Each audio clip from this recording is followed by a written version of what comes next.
ఏ బాటైనా పర్వాలేదంట, సమయంతో సాగటమే మన సింపుల్ సిద్ధాంతం.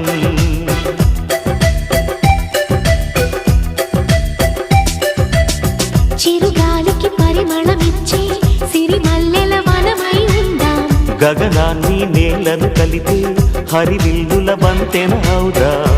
ఆనందం అంటే అర్థం మనమందా, ప్రతి పూట పాటై సాగే హుషారు సరిగమలో.